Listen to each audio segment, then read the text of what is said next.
Welcome back to A Closer Look. I'm your host, Linda Fontaine. We now have the nominees for the 100 Plus Tri-Cities Women Who Care. And our first nominee is Lisa Tipton, and she's the founding executive director of Families Free. Thank you for being here, Lisa.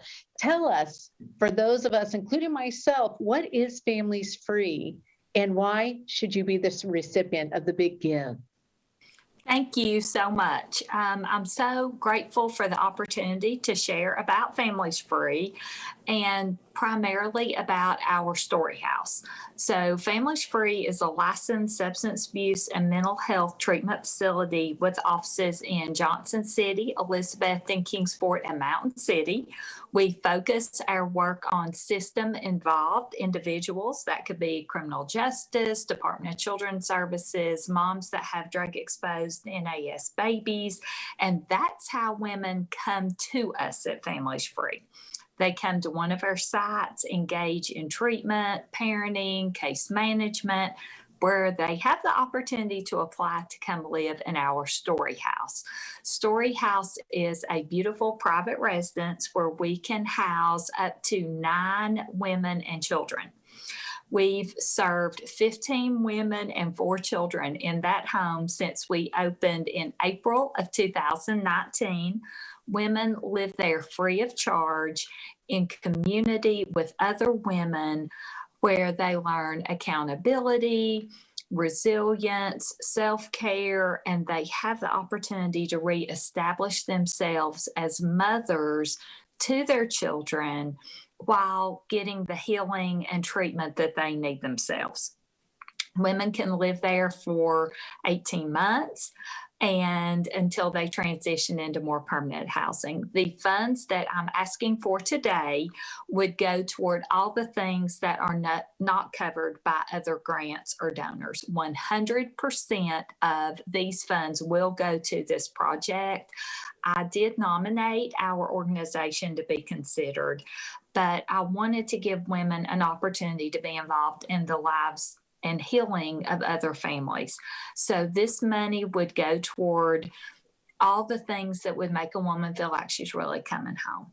A bedroom that's decorated for them, all the furnishings that they would need, their children would need for their time at Story House, and then also to help them transition into a home of their own when they have achieved financial independence and have met the needs that they have in our treatment programming. So they would take all of these items that they would have in their bedroom when they come to Story House into the home that we would use these funds to help them set up when they establish a home for themselves and their children.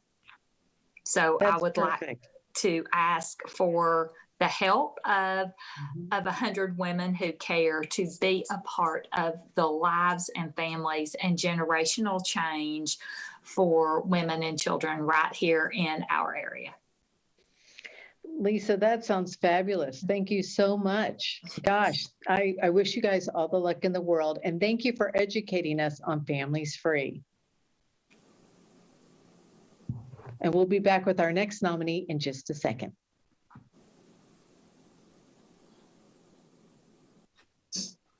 We now have our second nominee with us, Geri Wynn, the Executive Director of Wynnwood Wildlife Rehab. Thank you for being here today, Geri. And tell us, for those of us, including myself, that don't know about your organization, educate us on it and why you guys should be the recipients of the big give.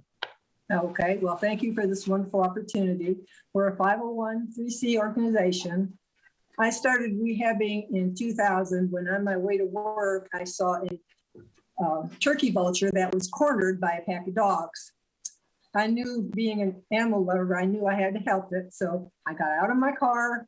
I had a sheet in the back. I took that. I grabbed the bird up, chased the dogs away. And, I took him back to the house, and my husband built a temporary shelter for him.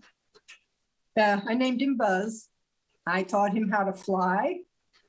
I taught him what food to eat. My husband and I would get up every morning, drive the roads looking for fresh roadkill because we had to feed him what he normally should eat. Got a lot of strange looks from people because of that. Then I was informed by a Tennessee wildlife officer that I needed to have a permit to have any wildlife. So I went through the process of getting my permit, which is a lengthy process. Now I have a both state and federal permit, so I can handle migratory birds.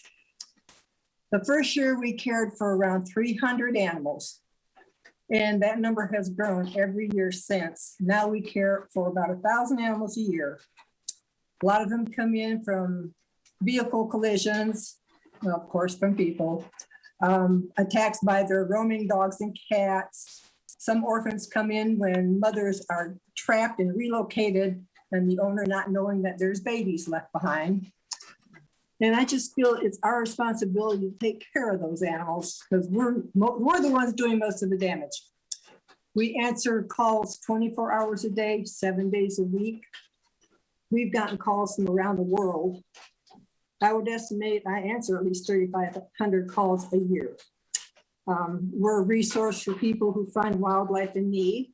If someone sees an animal at night that's been hit by a car, they need to speak to a live person at that time, not to hear a message machine or call back in the morning.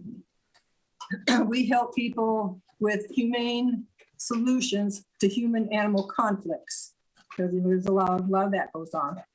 All our rabies vector species are vaccinated for rabies before they're released.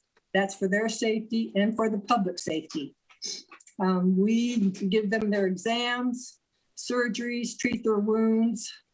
We give them their correct diet and give them a safe, warm haven until they're recovered. When they're fully recovered, we release them back into their normal habitat. Some of the animals and birds are mate for life, so you have to take them back where they came from so they can find their mates. Mm-hmm. If an animal is deemed unreleasable, Geri? Yeah. 3 minutes. We've got to go, but just to wrap up, we wish you all the luck with the big give. And this is Geri Wynn, the Executive Director of Wynnwood Wildlife Rehab. Thank you so much, Geri. Good luck. Well, thank you very much. Okay.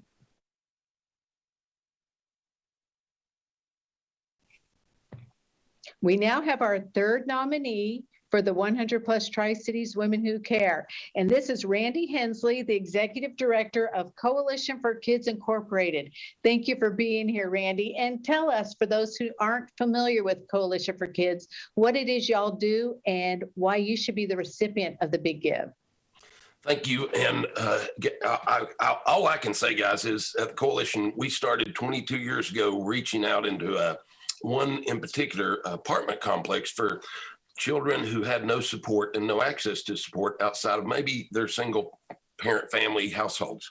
That grew over 22 years into 11 schools. So we've got over 350 kids a day, every day. We're open all school year and we're open all summer. Today, my ask would be that you help us support our summer program in particular. When a kid comes to the Coalition, they get everything. We cover the holistic kid. We cover everything. We believe it's an investment into the future and that God expects us to take care of our children. So what we do is a child comes to us, they get, first they'll get a snack after school, then we focus another hour and a half on education. We're big on education. We're big on evaluation of what we do so we can prove our impact. Just got done with another evaluation that's had great results. So the kids that have missed this last year, when a kid's out of school for 60 days, say summer, they gap 6 months in their education. So that's why they have to be caught up the next year.